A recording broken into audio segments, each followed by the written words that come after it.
Okay, it does not like this record button. Why? Hang on a second. We're still, I am going to have to start the recording now. That's why. Mine says record now. Yours says recording? Yeah, it does.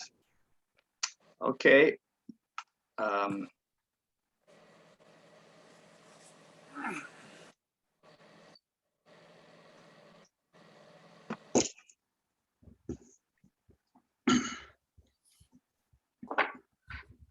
Okay, we're going. Does yours still say recording? I hope it does. Yeah. All right, let's take a look at examining Marxism. We need to understand why worldviews are important, and a worldview is not a religion. A worldview is bigger. A religion is a belief in a God, and atheists have a worldview, but they say they don't have a religion. So we need to include the beliefs of all humans. We need to go back for those who missed some of the first session. A worldview is a set of ideas, assumptions, or belief about life, the universe, and everything there is. So the sum total of your ideas. It's a lens through which we view the world. It's a theory of reality. The major worldviews today, we have three categories: atheism, theism, and pantheism. That's the only three possible categories on earth. There is a God, there is no God, or everything's God. We're God. So we have three varieties of atheism: secular humanism, which we covered last week. We're going to look at Marxism, and we're going to look at postmodernism in 2 weeks. And then, of course, we have Christianity, which is theistic. There is a God. The God of Christianity is Yahweh. Then there is Islam. The God of Islam is called Allah. And perhaps when we get to that one next week, we're going to cover Islam. I might have time to do a comparison between the God of Islam and the God of Christianity, but they're not the same. And we have pantheism, which is cosmic humanism or Hindu Buddhism. Everything is God. As Oprah Winfrey said, the tree, the dog, us, we're just energy. So there's no personal God, there's no creator. We are God, the tree is God, everything's just cycling around in a giant washing machine. But we'll cover that later. The components of a worldview, these are the basic questions that all humans have to answer, really. And their answers to these questions tell us what their worldview is. So 1, where did the universe come from? That's ontology. 2, how do I know something's true? What is truth? Who has it? That's a huge question. How do humans determine what's true using their finite minds? Axiology, question of morals and values. What's morally right? Who determines? Who says what's right and wrong? The Communist Party, the Canadian Supreme Court, me? Who sets right and wrong? And the fourth area is the purpose of life. What are we here for? What does it mean? Where am I going? So these 4 questions are inescapable. You can say, I don't want to talk about it, but you are still living on Earth. You are going to die. You are going to eat food and live as though there's value. You're going to drive as though you're actually in a car. You believe in truth. So you live a worldview, even if you don't want to admit what it is. So anyone observing you could discover your worldview. Interestingly, on this one, I want to present, there's 2 of these worldviews that have 5 stages of evolution. And of course, one is Islam. This is a fascinating thing, that Islam has a theological evolution, that Allah, their God, speaks progressively. And yes. Revelation evolves, if you will. And I can go with you now. I'm going to actually actually trying to do this. I don't know if I can do it. I'm going to try and stop. So if you're a participant, I'm going to try and mute you all. So mute all. See, I can't hear your conversations in the background. There we go. You're all muted. Sorry about that. Okay, so here we see in Islam that they believe that their God Allah is the same God as Christians and Jews, who is Abraham. Now that's a stretch of the imagination.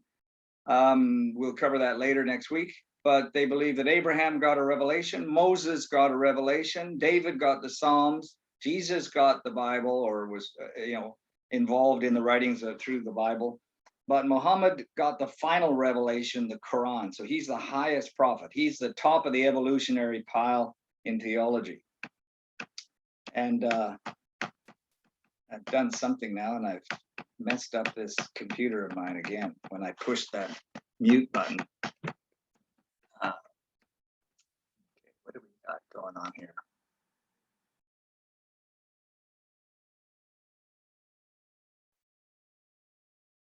Okay, here we have the Marxist view, and it has stages of evolution too, but it's socio-political. So they have a theory that societies all started off as slave societies, like perhaps the Egyptians or something, and then they went into feudalism, and then progressed to capitalism, and we're at the capitalism socialism interface, where societies are moving more socialistic, and then ultimately communism will be achieved on the whole earth. And there are communist-led societies like China, North Korea.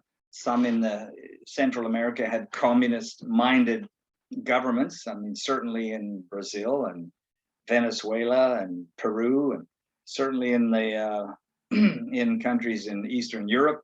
So they were led by communist parties, but they're not theoretically full communist yet, because that's a magical idea that hasn't come yet. When everybody's run by the Communist Party, voila, we will have communism, the highest stage of social and political evolution. So interestingly, these two worldviews both preach a utopian, both preach that, you know, we're going to have a perfect world if only everybody be Islamic. We'd have a perfect world if only everybody was Marxist thinking. So they're both utopian. The Bible is not utopian. It's not preaching we're going to have heaven on earth here. It isn't saying that at all. We live in an evil world. There's going to be a new world, new heaven and a new earth. But we are still to impact this world with biblical truths. It's called Making Disciples of Nations, Matthew 28:18. So here we see these two important evolutionary-based worldviews. Your worldview shapes your answers to these following questions. So these are the 10 questions that every Christian should answer to form their worldview. So the problem is most Christians only have a theology. They only talk about God, but they don't have a philosophy. They don't have thought about what's real. What can we know? Is it true the world's overpopulated? Is it true that global warming is happening? Is it true that this pandemic is purely just a scientific based thing, or is there some political reality to it? Ethics, what's the foundation for morals? Biology, what's the origin of life? Sociology, how should we structure society? Psychology is the question of what's human nature. Are you born homosexual? Are there males and females, or 58 genders, and you can be whatever you want? Should we be transitioning teenage students, teenagers from girl to boy, giving them surgery to amputate part of their bodies? Is that possible to go from a girl to a boy biologically? So what are we doing here with human nature? Politics, what's the best form of government? You know, China and North Korea, these communist governments think they have the best form, that the Western world is going to collapse because you know, we're selfish, but they're well organized, or all kinds of crazy ideas. Law, what's the basis for law? Where do we get our law? The UN, our Supreme Courts, who decides what the law should be, and on what basis? What do we base it on? You got a constitution, where did it come from? Which books did you base it on? What's tradition? Is your ideas of justice and your definitions of rightness and crime, where are they coming from? Economics, what produces a sound economy? What is a good economy? What's the purpose of an economy for a Christian? History, how do we interpret human events? So these 10 questions must be answered by Christians. There must be a Christian answer to these. You must have thought about these. And if you're in education, the goal is to teach Christian students to think biblically in each one of these areas. And sadly, Christians only think in a couple of them. And in others, they're captured by false philosophies in the area of psychology, believing you're born homosexual, in politics, becoming left-wing, in law, becoming, you know, we want to follow the UN, I mean, Christians are intellectually captured, and the Bible tells us in Colossians 2:8 not to be captured by philosophy. So you're going to have to think. So this should be the basis for a biblical worldview. These questions should be answered. And these questions are answered by Marxists. And Muslims answer these questions. And Hindus have to answer these questions too. So this is the storehouse of ideas you should have. So if you haven't thought about psychology, you better start reading and see what the Bible says about human nature. It says he made them male and female, period. You're biologically a male and female. So we're going to look at genderism. Well, we did already last session. So we might get to it again. We'll see. I got to tell you this, that Jesus said some ideas are demonic. In Matthew 16:22, Jesus turned and said to Peter, "Get behind me, Satan, for you are not setting your mind on God's interests, but man's." So I find this unbelievable in the sense that we see clearly that Jesus identified Satan can influence us in the ideas we get. In fact, Peter had an idea that Jesus wouldn't go to the cross. And that is what Jesus said, "Satan, you're not going to stop me." So the fascinating thing here and the frightening thing is that Peter didn't even know that his idea was demonic, that that what he was thinking was against God's purposes. And Jesus said, "For you are not setting your mind on God's interests, but man." So we want to set our mind on God's interests. What are God's interests on earth? In politics. What are God's interests on earth? In law, etc., etc. And now this has frozen once again. Why is it doing it? I have no idea. It has gotten itself to some stage. Let me just pause this again. Okay, so Jesus affirmed the fact that Satan can influence ideas. No, stop this. Oh my Lord. Okay, on the basis of the last verse, no, it is not going to do it. It's such a frustrating thing. What?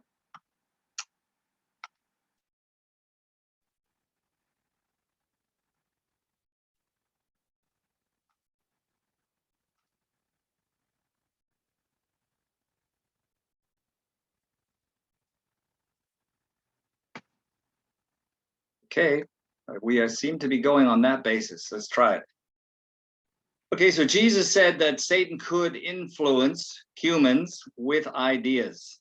So let's look at a couple of humans who claimed that angels, they thought they were angels. There are good angels and bad angels, would influence them. Well, Joseph Smith said he was visited by Moroni, and Moroni gave him revelations in a book, or he wrote the Book of Mormon, which overturns the Bible and says that Joseph Smith was a prophet, and he heard from Jesus, and all these new writings about us being God in a sense in a human body.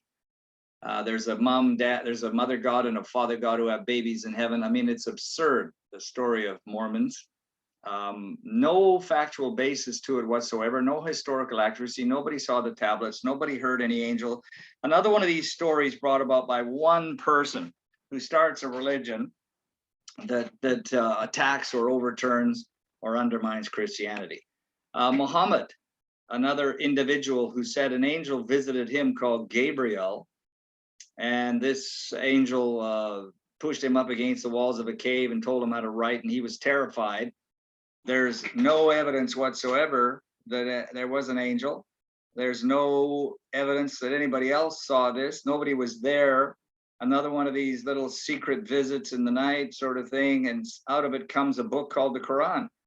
And the Quran then tells Muhammad that the Jews are evil, the Christians have the wrong book, but he's got the truth and he's got the final story, and he should conquer the world for Allah. And his life is not one you should follow, but everybody follows him. He never said he was God. He said he's still he hopes his sins will be covered when he gets to meet Allah. But he launched a worldview called Islam in 632 years after Jesus. And they went on a march throughout the world and made it to Jerusalem in 634, promptly conquered Jerusalem, which prompted the Crusades 300 years later in 1095. So the Crusades were never some kind of offensive movement against these peace-loving Muslims. Islam had no reason to be in Jerusalem at all. In fact, the Jews were in Israel thousands of years before Islam was even created, but we'll cover that next time. So this idea that the Jews should give chunks of Israel away to the Muslims is insane. So Muhammad said he met an angel. Karl Marx heard voices and bells, and he said the Prince of Darkness spoke to him, or gave him a sword, I should say. Well, I don't doubt it. Another one of these, guys in private meet an angel. Each one of them had a problem, by the way, with God. They had a problem with Christianity. And so they're prime suspects, prime targets, as it will, for Satan to launch his revelations against God. So here's three people who said they met angels, and they all launched books that attack or undermine the Bible. Here's Mr. Marx. He wrote a book called The Fiddler, and just get a picture of these, the imagery he portrays in this. The hellish vapors rise and fill the brain till I go mad, and my heart it utterly changed. See this sword? The Prince of Darkness sold it to me. Well, who's he listening to? He's telling you, the Prince of Darkness. Here's the guy who started Marxism. Here's the guy who forms the foundation of the Communist Party on earth. He was going insane. My brain is going mad because the Prince of Darkness came and gave him a sword. And the symbol of the Communist Party was a sickle, a hammer and sickle, to smash and cut down the civilizations of the world. And that's all they've done. Communism's never contributed anything to global development and peace, and prosperity and freedom. So what do we think about this? We got to realize where he gets his ideas. Well, he told you right there. Here's a poem he wrote called Ulanem, which is kind of Emmanuel twisted. Let's look at the image of this. Where do you think it's coming from? If there's something which devours, I'll leap within it, though I bring the world to ruins, the world which bulks between me and the abyss. I will smash it to pieces with my enduring curses. I'll throw my arms around its harsh reality. Embracing me, the world will dumbly pass away and then sink down to utter nothingness, perished with no existence. That would be really living. Well, this guy is blatantly evil, blatantly got a problem. He wants to ruin the world. The abyss is hell. He wants to smash nations, and the world, these nations will dumbly pass away. And that's exactly what happened to any nation that embraced communism, whether it's Vietnam, Cambodia, North Korea, or any other. They only succeed through military expansion and threat to the rest of the world. Here's another one he wrote called The Pale Maiden. And it pretty much tells you where his head's at. Thus heaven I forfeited, I know it full well. My soul, once true to God, is chosen for hell. Well, what do you think of that? People today don't even know anything about Marxism. In the church, they think it's one of those old things that passed away in the 40s or 50s. People in church are blind. Kids today in school are not learning about Marxism as though it's an old idea that's been tried and now we've improved it. Now China's much, much better. They are. We need to understand this worldview. It's not gone anywhere. And it's even more active when we get to the description of cultural Marxism, which I'm going to look at later. Okay, the Communist Manifesto. We need to understand what that is and where we got that. The Communist Manifesto was first published in February 1848 and is one of the world's most influential political tracts, commissioned by the Communist League and written by communist theorists Karl Marx and Friedrich Engels. It laid out the League's purposes and program. The manifesto suggested a course of action for a proletarian revolution to overthrow capitalism and eventually to bring about a classless society. We need to understand the objectives of this worldview, and just think of how many lives have been lost by Western nations sending their troops to fight this worldview. And we're still fighting it. We're still trying to resist Chinese takeover of countries like Taiwan, and even the Japanese are fearful of that. I mean, this worldview is still here. Communism, according to David Noble, is a dream of future utopia. Okay, perfection brought about by a proletariat revolution and ultimately leading to a classless society in which all property is publicly shared and each person works and is paid according to his or her ability and needs. This sounds a little bit like that universal basic income our prime minister's been talking about. All property is publicly shared. I'm thinking, oh my goodness. But basically, in here we see a couple of things. Utopia is perfection. Communists believe, like Muslims, that as soon as the world embraces their worldview, everything will be perfect. And this proletariat revolution is one in which proletariat are the people. We're going to have a people's revolutions to overthrow governments. So we have a classless society. The government or the business people are the bourgeoisie. They're the enemy. So we need to see that Marxism analyzes the world through faulty lenses, and that's how they end up with a wrong conclusion. So we're going to see that when we get to their ideology. So here's a statistic from 1917 at the Bolshevik Revolution till 1990, the collapse of the Berlin Wall. 161 million people, have been killed in communist-led wars all over Africa, South America, Europe. Everywhere you think, you've got these communist-led wars, Vietnam, South Korea, et cetera, et cetera. That's a massive amount of people annihilated, so they can produce their. If it's utopian, why does it have to kill everybody first? So I just started researching some of these Marxist deaths. Pol Pot, you remember him in Cambodia? He killed between 2 and 2.5 million people by his Khmer Rouge guerrillas. And I think Greg, weren't you a soldier in Vietnam? I don't know if you were. We have somebody watching. He was. You know, Australia lost, I think, about 500 soldiers trying to fight these Khmer Rouge. The U.S. lost 50,000 soldiers fighting the North Koreans, supported by the Chinese and the Russians, I think. But Pol Pot eliminated between 2 and 2.5 million after the U.S. left in 1975. The worst thing the U.S. ever did was pull out of Vietnam and allow millions of people to be killed.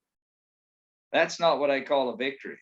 They could have stopped the communists by flying a B-52 with a nuclear weapon right over Hanoi and saying, you'll either pull out or we're going to do what we did in Hiroshima. Far better the enemy should die than 2 million innocent South Vietnamese. So that's what happened. That's Pol Pot. We have Mao Zedong. He killed between, these statistics are hard to find, but it is said between 15 and 55 million. Mao Zedong, with his communist revolution, his cultural revolution, and the takeover of China by the Communist Party in 1949. That's a lot of people wiped out. You got Kim Il-sung in North Korea. They said he's wiped out at least 1.6 million North Koreans. Kim Jong-un, his son, currently in power, or Kim Jong-il, sorry, he killed 2.5 million North Koreans. These people are butchers. Marxism produces nothing but death. Stalin at least killed 9 million. Lenin, these are directly attributable to them, directly, like their commandments, their thing. Never mind the Communist Party of the Soviet Union, which killed at least 60 million. 40 million kulaks were wiped out when they collectivized the property of people and wiped out private property after the SARS. So these are staggering numbers. These Marxists are simply slaughterhouses in their mind. You can get that just from Wikipedia yourself. So Marx's foundation is atheism. Frederick Engels, one of the authors, the contributors to the Communist Manifesto, said, "We want to sweep away everything that claims to be supernatural and superhuman. For the root of all untruth and lying is the pretension of the human and the natural to be superhuman and supernatural. For that reason, we have once and for all declared war on religion and religious ideas and care little whether we are called atheists or anything else." The Marxism, whether you're in China, North Korea, or anywhere, they always view the church, belief in God, as their main enemy. And they will always close churches, burn them down, wipe them out, put Christians in prison, because you're a threat to their worldview, their atheist worldview. Lenin made it very clear when he said, every religious idea, every idea of God, even flirting with the idea of God, is unutterable vileness, vileness of the most dangerous kind, contagion of the most abominable kind.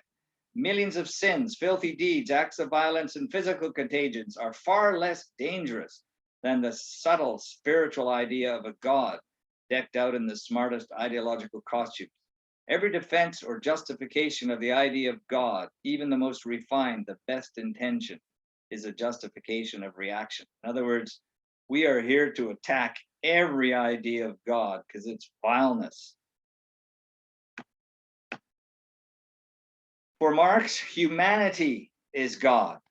We created God in our own image, he said. We created religion in order to worship ourselves. And you even hear this today at university. If you talk about religion, they say, oh, religion's something humans created for themselves to feel good.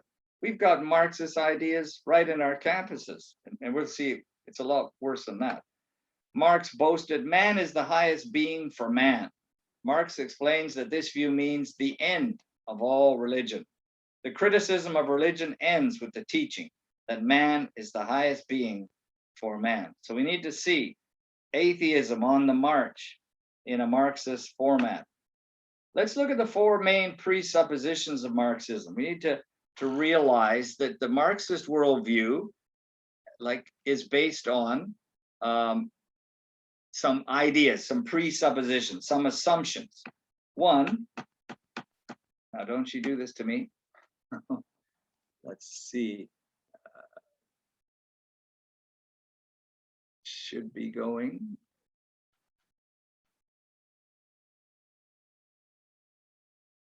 Oh, I'm resuming share.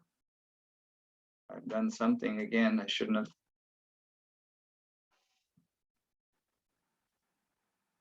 I'm sorry, that thing jammed on me again.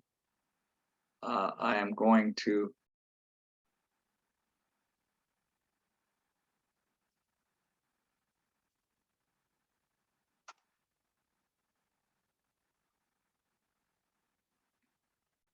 Oh, it's locked again. Somehow.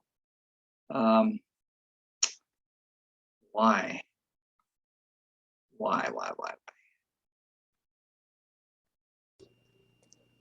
Is it your mouse that's freezing? No, it's not. I don't know whether the mouse is doing something. Hold on. I've stopped the recording anyway.